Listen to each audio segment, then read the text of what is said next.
만나서 반갑습니다.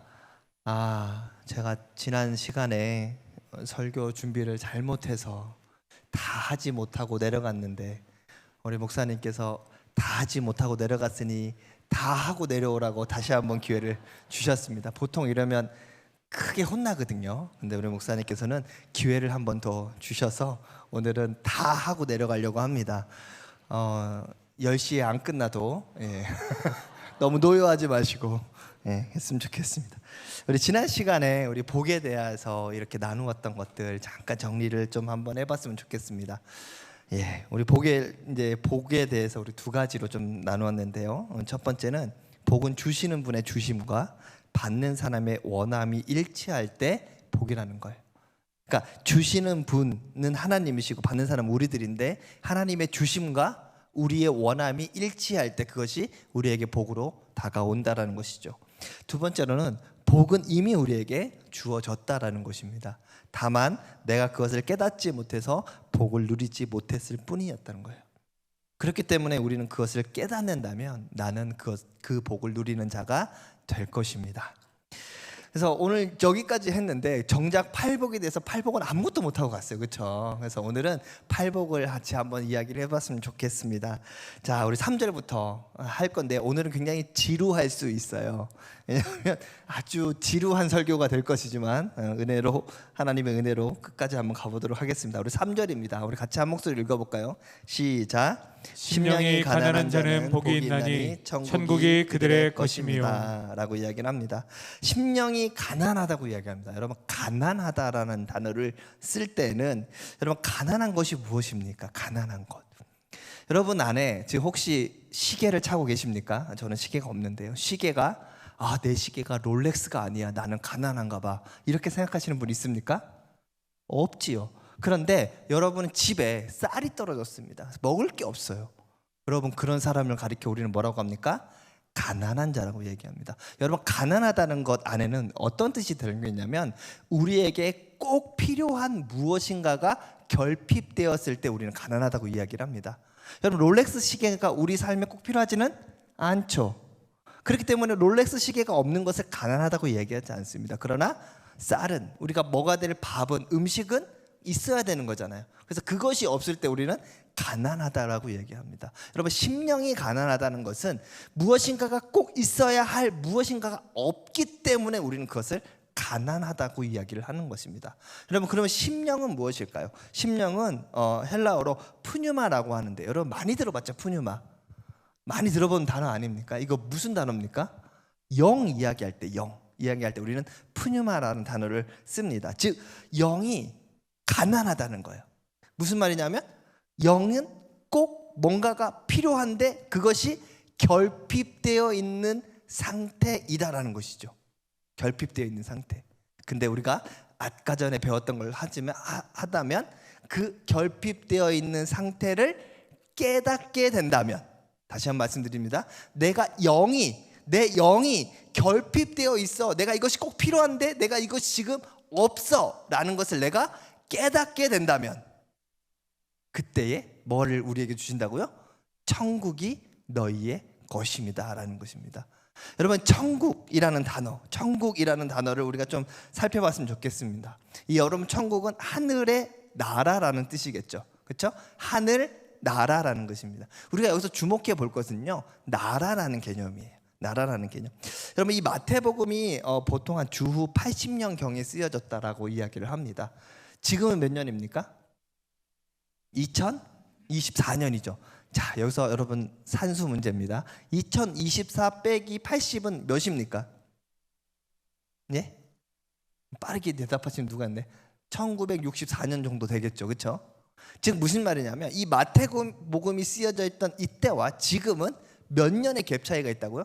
1964년의 갭 차이가 있다라는 것입니다. 그 갭 차이가 있다라는 건 뭐냐면 개념도 많이 변했다라는 것입니다. 지금 우리에게는 나라라는 개념은 국가라는 개념이죠. 국가의 주인은 누굽니까? 국민이에요. 지금 우리가 가지고 있는 국가의 개념 안에서 국가의 주인은 국민입니다. 그러나 이때 당시 1964년을 되돌려 갔을 때 이때 당시에 나라의 개념은 어떤 개념이었을까요? 나라의 개념은 절대 왕정 시대. 절대 왕정 시대. 곧 왕이 곧 나라가 되는 것입니다. 그래서 옛날 고대 전쟁사를 보면 A라는 나라와 B라는 나라가 싸웁니다. 싸워요. B라는 나라가 A라는 나라의 영토를 다 먹었어요. 그런데 왕을 놓쳤어요. 그럼 전쟁 이겼습니까? 전쟁 끝났습니까? 끝나지 않았어요. 왜? 왕을 잡아야만 끝나는 겁니다. 영토는 하나도 못 차지했는데 왕만 잡았습니다. 전쟁 끝났습니까? 전쟁 끝났습니다. 왜요? 왕이 곧 나라기 때문에 그런 거예요. 자, 하늘나라의 왕은 누굽니까?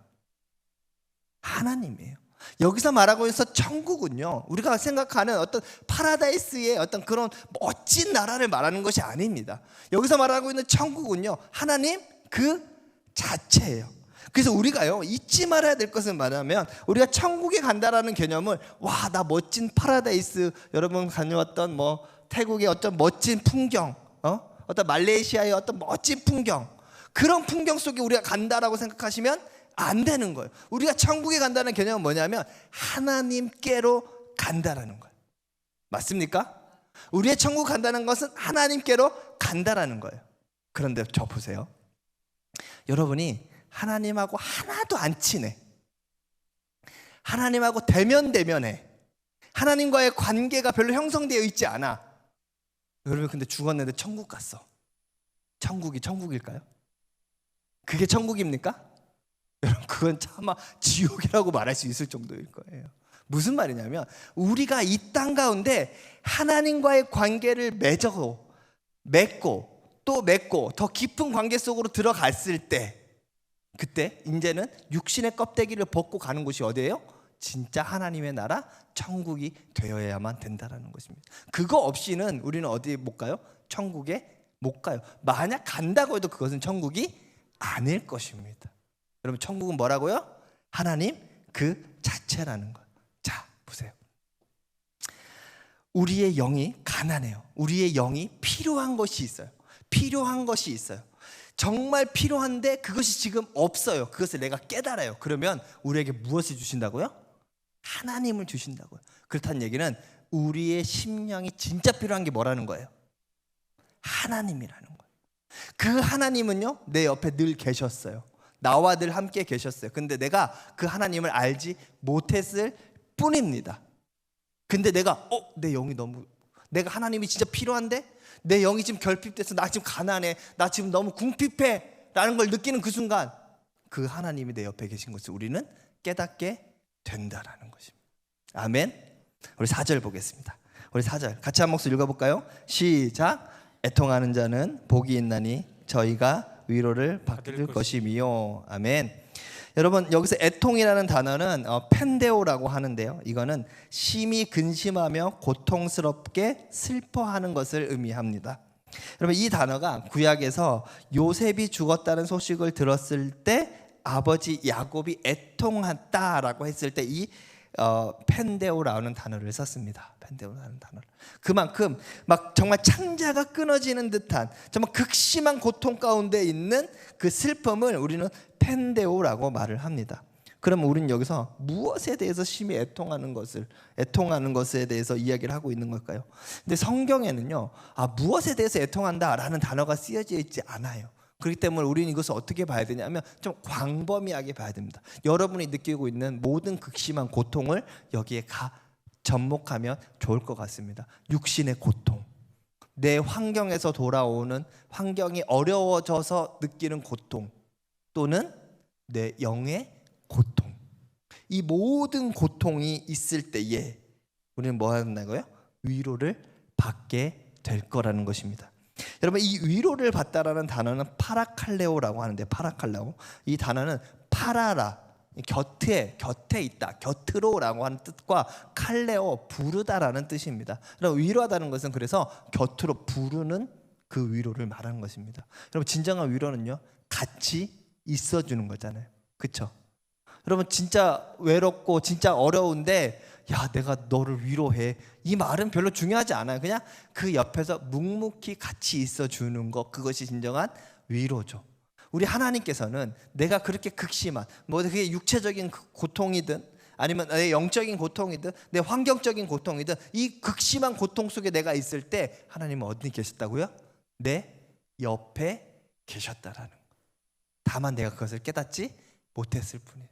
근데 내가 그것을 깨닫는 그 순간 내 옆에 계신 하나님, 나를 위로하시는 하나님, 내 어려울 때, 내 고통 속에, 내가 힘들 때 내 옆에서 나와 함께 있어 주셨던 그 하나님을 우리는 알게 된다라는 것, 그것을 누릴 수 있게 된다라는 것입니다.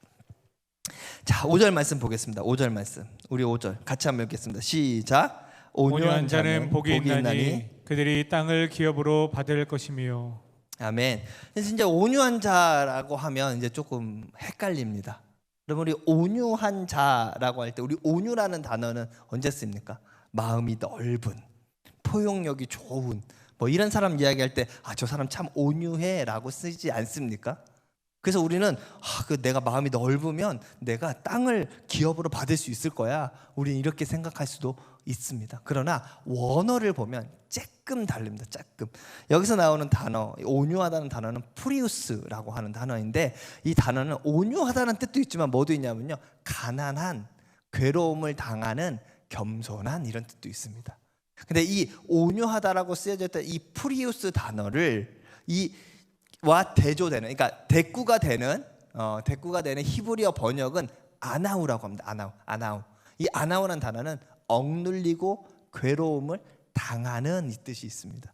즉 여기서 말하고 있는 이 온유한 자라는 것은 지금 억눌리고, 어떤 외압에 의해서 억눌리고 괴로움을 당하고 있는 그 어떤 사람을 이야기를 하고 있는 것입니다.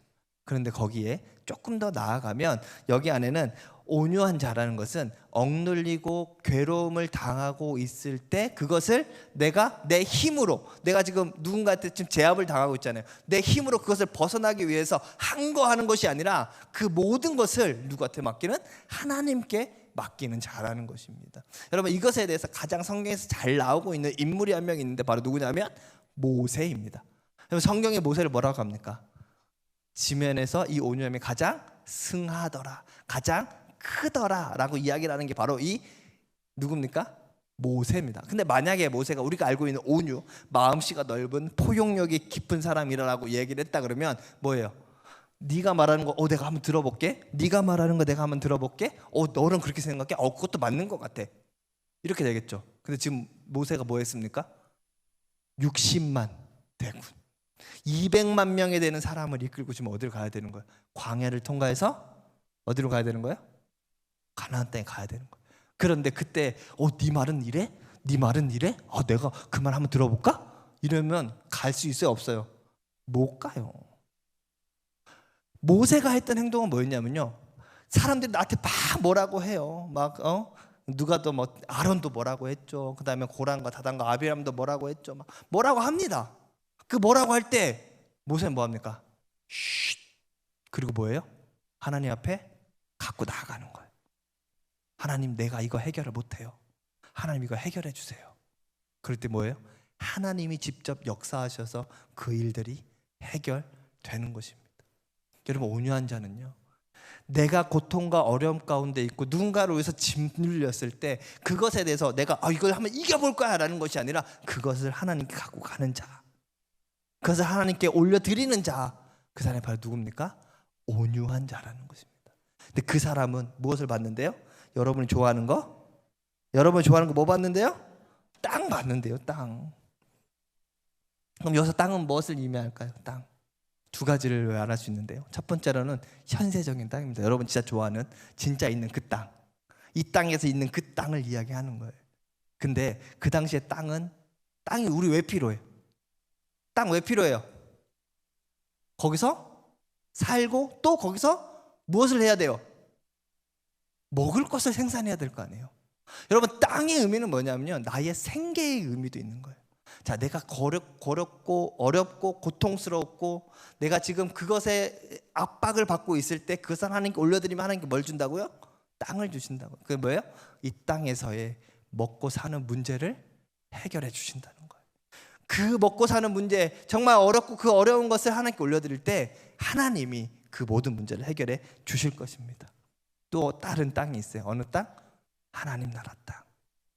진짜 우리가 가야 할 그 땅, 우리가 늘 바라봐야 할 그 땅, 그곳에 예수님 그랬죠. 내가 너희가 거쳐야 할 그곳을 만들러 간다.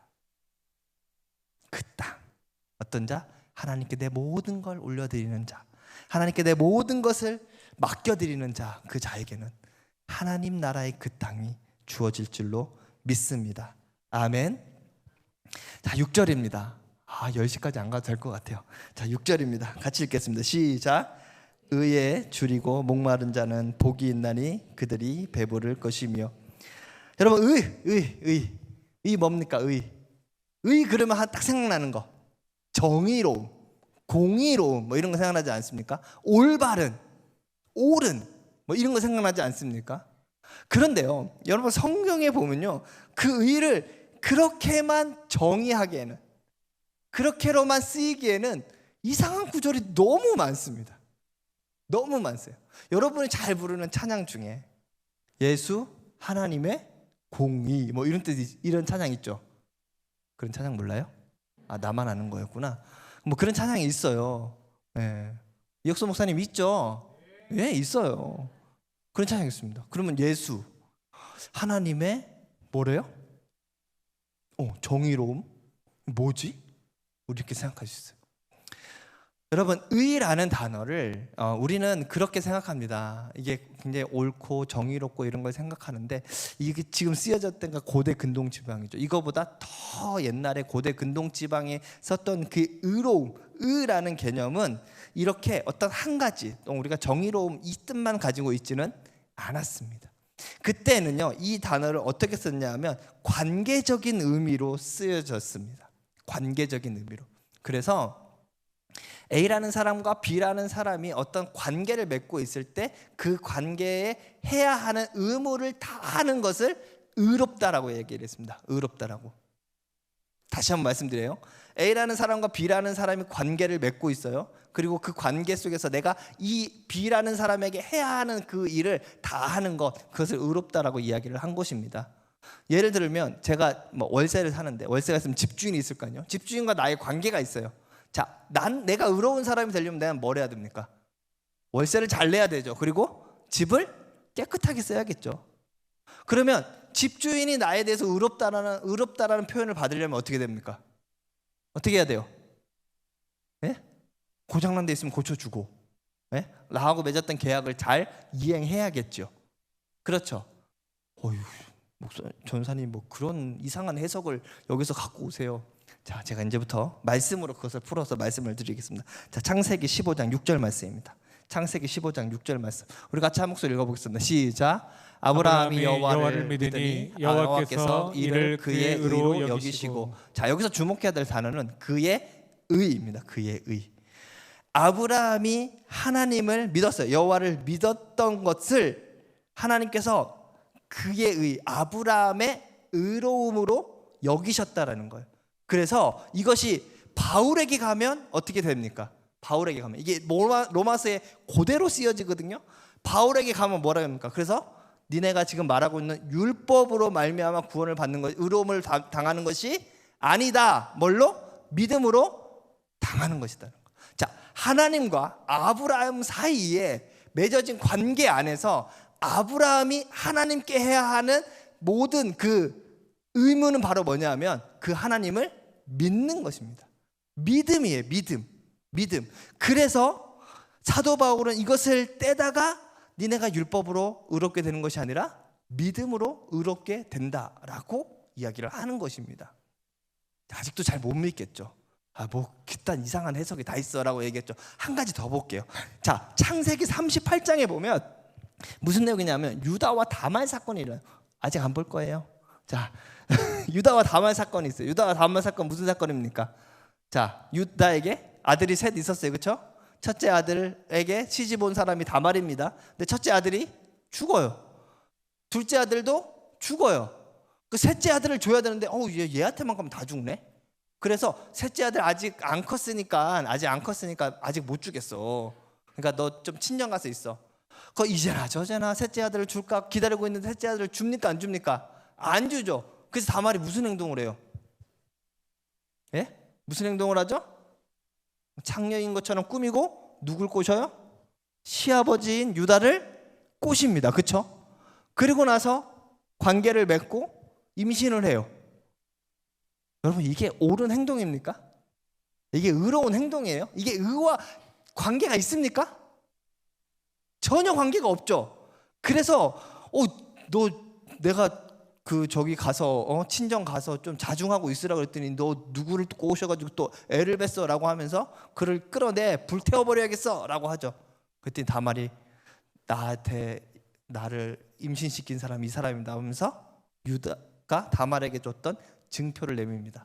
그때 유다가 뭐라고 하는 줄 아십니까? 그때 유다가 38장 26절 유다가 그것을 알아보고 이르되 그는 나보다 옳도다. 왜? 내가 그를 내 아들 셀라에게 주지 아니하였다. 자, 다말이 이 집 안에서, 이 가정 안에서 해야 하는 일이 뭐예요? 해야 하는 일이 뭐예요? 의무가 뭐예요? 대를 잇는 거잖아요. 그렇죠? 그러면 유다는 다말에게 뭐 해야 돼요? 아들을 주어서 대를 잇게 해야 되는 거예요. 그런데 유다는 그랬어요? 안 그랬어요? 안 그랬죠. 다말은 남들이 다 손가락질 받고 불에 타 죽을 어떤 그런 위험이 있지만 그 행동을 했단 말이에요. 그러고 나니까 뭐라는 거예요? 네가 나보다 옳아 라고 이야기를 하는 거예요. 자, 의라는 개념은 관계적, 그러니까 의라는 개념에 여러 가지 뜻이 있습니다. 여러분, 제가 이것만 있다 의는 다 그런 거야 라고 말하면 안 돼요. 의라는 개념은 여러 가지가 있어요. 여러분 생각하고 있는 정의, 공의, 뭐 그런 옳은 일, 이 뜻도 다 있어요. 그런데 이것을 또 성경의 다른 쪽에서 봤을 때는, 관계적인 의의 개념으로 봤을 때는 하나님과 사람 간의 관계 속에서 우리가 해야 하는 의로움은 뭐예요? 믿음이고, 하나님이 나한테 주셨던 의로움은 뭐예요? 사랑인 거예요. 사랑인 거예요. 자, 그렇게 따졌을 때 오늘 본문 말씀이 이 6절을 보시면 우리가 의에 줄이고 목마르다라고 하는 이 개념, 뭐에 대한? 하나님이 우리를 향한 사랑, 하나님이 우리와 함께 하고자 하는 그 창조주로서 우리에게 주셨던 그 사랑에 뭐예요? 줄이고 목마른 사람은 뭘 얻는다고요? 배부를 것이라는 거예요. 배부를 것. 왜? 하나님의 사랑은 이미 우리에게 주어지고 있으니까요. 이미 우리에게 주어져 있으니까. 근데 내가 하나님의 사랑이 그리워요, 하나님의 사랑에 목말라요 라고 하고 있는 그 순간 어떻게 되는 거예요? 나는 그 목마름에 배불러지게 되는 것입니다. 아멘. 여러분, 이 복이 여러분의 있기를 축복합니다. 여러분, 10시까지 가야 될 것 같아요. 자, 7절입니다. 같이 읽겠습니다. 시작. 긍휼히 여기는 자는 복이 있나니 그들이 긍휼히 여김을 받을 것이며.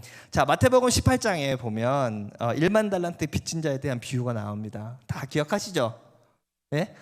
여러분, 1만 달란트 빚졌어요. 이거 갚지 못합니다. 절대 못 갚아요. 그렇죠? 그래서 못 갚으니까 너 못 갚어? 너 죽어. 이렇게 한 게 아니죠. 네 사정을 보니까 딱하다. 내가 그냥 1만 달란트 너 원래 못 갚을 것 같으니까 내가 탕감해 줄게 라고 하잖아요. 그런데 그 사람이 나오다가 자신에게 얼마 빚진 100데나리온 빚진 사람을 보자마자 어떻게 합니까? 내 돈 갚아. 못 갚아요. 조금만 기다려주세요.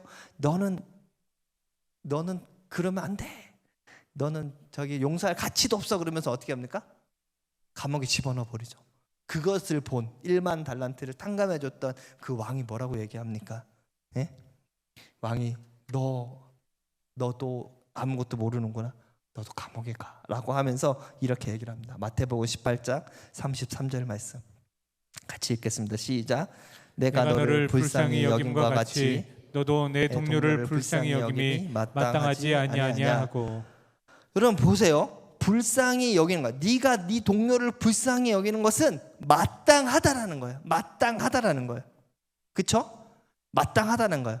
뭐와 같이? 내가 너를 불쌍히 여겼던 것 같이. 이거 뒤집어 볼게요. 이 말을 뒤집어 보면 뭐냐면, 네가 네 동료를 불쌍히 여기는 것을 마땅하게 생각하지 않으면 나도 너를 불쌍히 여기지 않겠다라는 거예요. 않겠다라는 거예요. 자, 우리가 용서받은 자의 특징이 있습니다. 뭡니까? 용서할 줄 아는 거. 사랑받은 자의 특징이 있습니다. 뭐합니까? 사랑할 줄 아는 거. 여러분, 용서받지 못한 자의 특징이 있습니다. 뭐합니까? 용서를 하지 못하는 거예요. 여러분, 이것도 마찬가지예요. 하나님의 긍휼하심 뭡니까? 하나님의 은혜로 우리가 죄인이지만 회복되는 역사를 말씀하시는 거죠. 그 긍휼하심은 이미 우리에게 주어졌어요. 그런데 내가 그것을 깨닫지 못하면 뭐예요? 나는 영원히 그 하나님의 긍휼하심을 받지 못한 자가 되는 거예요. 이미 부모님은 이미 다 용서해 줬는데 부모님 얼굴만 보면 살살 도망가는 사람처럼 그렇게 된다는 거예요. 계속 보겠습니다. 우리 8절입니다. 8절 같이 읽겠습니다. 시작. 마음이 청결한 자는 복이 있나니 그들이 하나님을 볼 것이며. 아멘. 자, 마음이 청결하다라고 얘기합니다. 여러분, 청결하는 것을 영어로 뭡니까? pure라고 하죠. pure. 여러분, pure라는 단어를 잘 보시면 pure는 뭐예요? 무엇인가가 섞이지 않은 상태를 우리는 청결하다라고 해요. 청결하다. 자, 레위기서 19장 19절 말씀을 보겠습니다. 너희는 내 규례를 지킬지어다. 내 가축을 다른 종류와 교미시키지 말며 내 밭에 두 종자를 섞어 뿌리지 말며 두 재료로 직조한 옷을 입지 말며. 섞지 말라요. 섞지 말래요. 여러분, 요즘 호세아서 묵상하고 있죠? 맞습니까? 여러분, 호세아서에서 네가 우상 숭배했다라고 하는 그 말이 뭔지 아세요? 네가 하나님 안 믿고 우상만 섬겼어, 이 얘기가 아니에요. 네가 하나님 섬기면서 우상도 섬겼다라는 거예요. 여러분, 그 시대에 우상 숭배는요, 하나님을 버리고 우상만 섬긴 게 아니에요. 수많은 왜냐하면 그 시대는 다신적 세계관이거든요. 신은 여러 가지가 있다는 세계관이에요. 유일신의 개념은 이스라엘만 가지고 있었는데 그들이 가나안 땅에 들어가면서 다신교적인 그 사회 안에 물들어 버렸어요. 그러니까 이 신도 맞고 저 신도 맞고 이렇게 되는 거예요. 그러다 보니까 뭐예요? 바알도 섬기고 아세라도 섬기고 하나님도 섬기는 거예요. 여러분, 여기서 우리가 오염됐다라는 것은 뭐냐면 그 마음이 섞여 있다라는 거예요. 하나님 앞에만 가야 되는 그 마음이 다른 마음과 같이 섞여 버린 거예요. 우리는 뭘로 많이 섞입니까? 돈이라는 것에 많이 섞이지 않습니까? 하나님께 온전히 집중하기도 모자랄 그 마음 안에 한 구석에 우리가 가지고 있는 게 뭡니까? 재물이라는 게 있지 않습니까? 그래서 뭐라고 얘기해요? 디모데후서에서 돈을 사랑함이 일만하게 근본이다. 여러분, 돈이 일만하게 근본이라고 하지 않아요. 돈을 사랑하는 것이 일만하게 근본이라고 얘기하는 거예요. 이 사람이 하나님 안 섬겼습니까? 아니, 하나님 섬겼어요. 그런데 돈도 섬겼어요. 그러니까 그 마음 안에 이게 짬뽕이 되는 거예요. 청결하지 못한 거예요. 오염이 된 거예요. 그러니까 뭐예요? 하나님을 볼 수가 없는 거예요. 근데 그 마음 안에 내가 그 하나님 이외의 다른 것들을 떼어내면 분리시키면 거룩하게 되면 뭐예요? 그때서야 누가 보이는 거예요? 하나님이 보이는 거예요. 여기서 보다라는 단어는 호라우라고 하는데요, 이 단어는 보다, 알다라는 뜻이 있습니다. 알다. 여러분, 안다는 것은요, 그냥 나 하나님 알아 이게 아니죠. 하나님을 경험함으로써 알미는 거예요. 그러니까 하나님이 보이기 시작하는 거예요. 하나님이 경험되기 시작하는 거예요.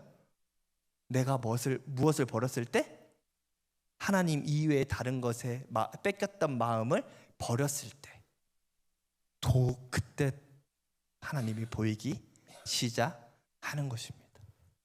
그렇게 되기를 예수님의 이름 축복합니다.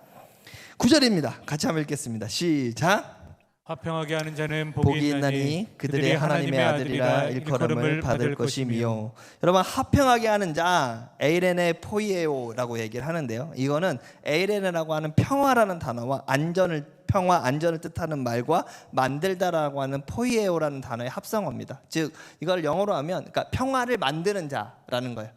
영어로 피스메이커를 의미하는 것이죠. 자, 평화를 만들다라는 것은 그냥 나 화평하게 지내고 싶어, 평화롭게 지내고 싶어, 이게 아니라 평화를 만들어내는 적극적인 행동이 그 안에 담겨져 있습니다. 여러분, 이 평화라는 단어, 화평이라는 단어는 원어적으로 보면요, 전쟁이 그친 상태를 평화라고 얘기를 해요. 그 얘기는 뭐예요? 원래는 전쟁 중에 있었다라는 거예요. 서로 적대적인 관계 속에 있었다라는 거예요. 근데 이 적대적인 관계를 끊어내는 사람이 바로 누구예요? 피스메이커, 평화를 만드는, 화평케 하는 자라는 것입니다. 여러분, 누가 있죠? 예수님이 있죠. 죄로 인해서 하나님과 적대적 관계가 된 우리를 하나님과의 관계를 맺기 위해서 예수님이 피스메이커로 우리에게 오셨죠. 근데 그 피스메이커가 되려면 어떻게 됩니까? 예수님이 어떻게 하셨습니까? 십자가를 지셨어요. 여러분, 세 명이 있어요. 세 명이 친하게 지내려면 어떻게 하면 되는 줄 아십니까? 한 명이 희생하면 됩니다. 누군가는 희생하는 한 명이 있을 거예요, 분명히. 그래서 A라는 애 고집도, B라는 애 고집도, C라는 애가 다 중간에서 그 고집을 받아주면서 관계를 유지하게 만드는 거예요. 전 여러분의 세상이 그랬으면 좋겠습니다. 또한 하나님과 세상을 이어주는 예수님처럼, 예수님이 하나님의 아들이잖아요. 그 하나님의 아들 예수님처럼 적극적으로 그 안에 들어가 피스메이커, 평화를 만들어내는 자가 되기를 예수님의 이름으로 축복합니다. 이제 끝났습니다. 10절입니다. 같이 한번 읽겠습니다. 시작. 의를 위하여 박해를 받는 자는 복이 있나니 천국이 그들의 것입니다. 우리가 6절에서는 의가 뭐예요? 하나님이 우리를 향한 의, 그렇죠? 그래서 하나님의 그 사랑을 이야기했잖아요. 여기서 의는 뭐를 이야기할까요? 우리가 하나님께 드려야 되는 의, 뭡니까? 믿음. 그 믿음을 위하여 박해받는 자, 믿음을 위하여 박해받는 자. 당연하죠. 하나님을 믿는 사람은 세상에 가만두지 않기 때문에 당연히 박해받는 것. 그런 사람에게는 하나님, 그 천국인 그 하나님을 우리에게 주신다라는 것입니다. 자, 말씀 정리합니다. 자, 우리가 지금 예수님이 말씀하신 8가지 복을 봤어요. 예수님이 우리에게 너희가 가져야 될 복은 이거야 라고 말하는 게 무엇이었습니까? 천국을 소유한 자, 위로받는 자, 땅을 기업으로 받는 자, 긍휼히 여김을 받는 자, 하나님을 보는 자, 하나님의 아들이라 일컬음을 받는 자. 근데 자세히 보세요. 자세히 보세요. 뭐와 관련돼 있습니까? 뭐와 관련돼 있어요? 위로 누구한테 받아요? 하나님께 받는 사람. 땅, 어느 땅이에요? 하나님의 나라의 땅. 천국은 뭡니까? 하나님. 긍휼히 여김 누구한테 받습니까? 하나님께. 그리고 하나님을 보는 자, 하나님의 아들이라 일컫는 받는 자. 다 어디에 관계되어 있습니까? 하나님과 관계되어 있죠. 예수님께서 지금 오늘 우리에게, 저번 시간에도 말씀드렸던데, 지금 첫 말씀이라는 거예요. 예수님이 첫 가르침이에요. 가르침의 첫 가르침. 산상수훈이 첫 가르침인데 그 안에 첫 가르침이 뭐예요? 너희의 세계관을 바꿔버리는 거예요. 네가 이때까지 생각했던 모든 것을 바꿔버리는 거예요. 그래서 복에 대한 개념을 바꿔버리는데, 네가 진짜 복이 뭐라는 거예요? 하나님이라는 거예요. 하나님, 너의 하나님이 복이다. 이 얘기는 뭔지 아십니까? 네가 진짜 필요한 게 하나님이다라는 거예요. 하나님의 주심과 원하는 사람의 원함이 일치할 때 복이라고 말씀드렸어요. 하나님이 가장 주시고 싶은 거 뭐예요? 하나님. 우리가 가장 원해야 하는 거 하나님. 우리에게 가장 필요한 거 하나님. 그것을 우리에게 말씀해 주고 계신 거예요. 그것이 우리에게 들어올 때에 우리는 진정한 그 하나님이 주시는 복 가운데 머물게 될 것입니다. 여러분, 눈을 한번 감아봤으면 좋겠어요. 눈을 이렇게 해주셔도 될 것 같아요. 자, 여러분이 하나님 처음 만났을 때 한번 생각해 볼까요? 어땠어요? 어땠습니까? 감격이 넘치지 않았습니까? 기쁨이 넘치지 않았습니까? 여러분, 하나님을 만났던 그 첫 경험, 첫 기억, 하나님이 주셨던 그 기쁨 때문에 이제까지 신앙생활을 하고 있는 거 아닙니까?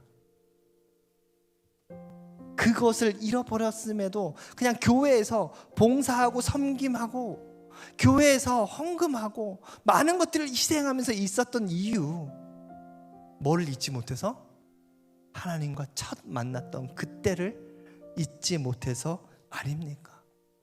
근데 그 첫 만남을 잃어버렸어요. 그 하나님과의 그 기쁨의 관계 속에 있었던 걸 잃어버렸어요.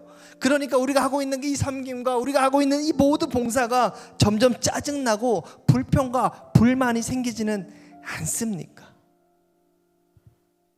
하나님은 처음부터 우리에게 늘 주시고자 하는 것이 있었는데 그건 하나님이었습니다.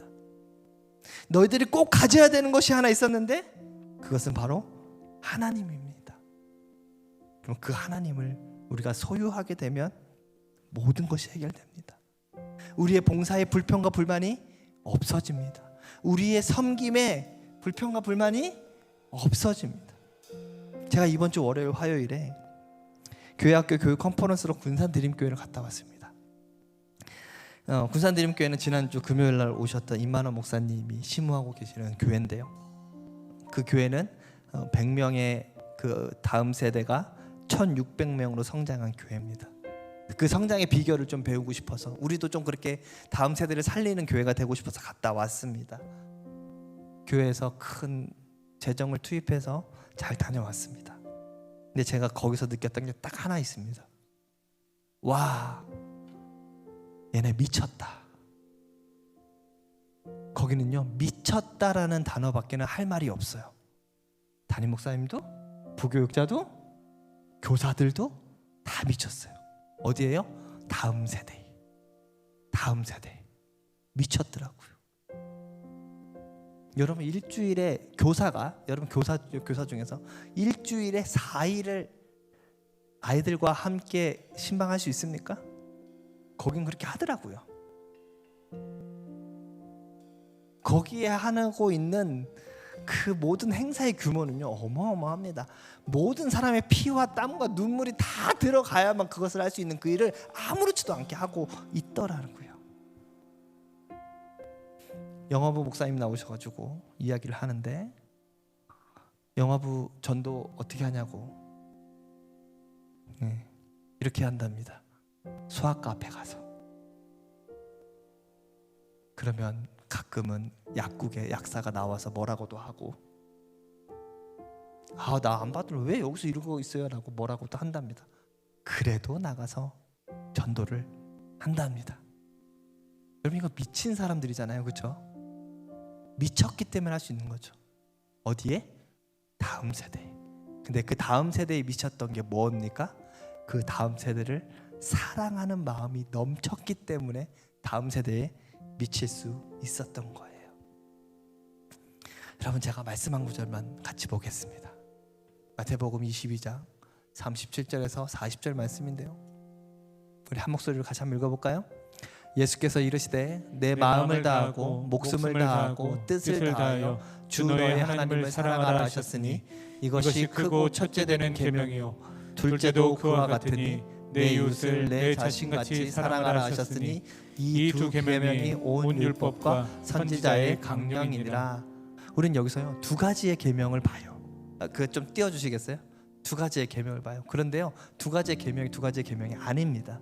잘 보시면 39절에 보시면 둘째도 그와 같으니 뭐가 같다는 거예요? 첫째와 같다라는 거예요. 무슨 말이냐면 하나님을 사랑하라라고 얘기를 했죠. 그 사랑이 곧 이웃을 사랑하는 것이 된다라는 거예요. 여러분 저는 여기서 이 단어에서 가장 중요한 단어, 이 단어 뜻 안에서 우리가 가장 중요하게 여겨야 되는 단어를 이렇게 정의하고 싶습니다. 넘침. 여러분 내 이웃을 내 몸과 같이 사랑하는 것은요 하나님이 나에게 주셨던 그 사랑이 넘치면 그것이 어디로 흘러갈까요? 내 이웃을 내 몸과 같이 사랑하게 된다라는 것입니다. 여러분 하나님 사랑하십니까? 그 하나님의 사랑 가운데 거하고 계십니까? 여러분 그 하나님의 사랑이 넘치잖아요? 그러면요 불평, 불만 이런 거 생기지 않아요. 여러분 다음 세대를 위해서 아니면 뭐 세계 선교를 위해서 사회적 약자를 위해서 모든 것을 위해서요 내 것 다 바치는 거 어렵지 않습니다. 근데 그게 왜 어려울까요? 하나님의 사랑이 내 안에서 넘쳐 흐르지 않으니까. 오버플로우 되지 않으니까 그게 어려운 거예요. 그래서 우리가 제일 먼저 해야 될 거 뭘까요? 우리가 다음 세대를 위해서 이런 행사를 하면 좋겠습니다. 다음 세대를 위해서 우리는 이런 스케줄을 가지고 했으면 좋겠습니다. 다음 세대를 위해서 우리가 이런 프로그램을 했으면 좋겠습니다. 이게 아니에요. 진짜 중요한 거 뭡니까? 하나님이 우리에게 주셨던 진정한 복이었던 그 하나님을 경험하는 거예요. 그 하나님의 사랑 가운데 내가 머물게 되는 거예요. 그러면 다음 세대를 향한 열정이 생겨요. 그러면 다음 세대를 향해서 내가 무슨 프로그램을 할 것인가, 내가 무엇을 헌신할 것인가, 이 모든 것이 나도 모르게 알게 돼요. 그리고 나도 모르게 거기에 가 있어요. 내 물질을 드리고 있어요. 내가 거기에 헌신하고 있어요. 근데 뭐가 안 돼요? 하나님의 사랑이 내 안에 채워지지 않으면 어떤 것도 되지 않는다고요. 어떤 것도. 그 하나님의 사랑이 여러분에게 채워지기를 축복합니다.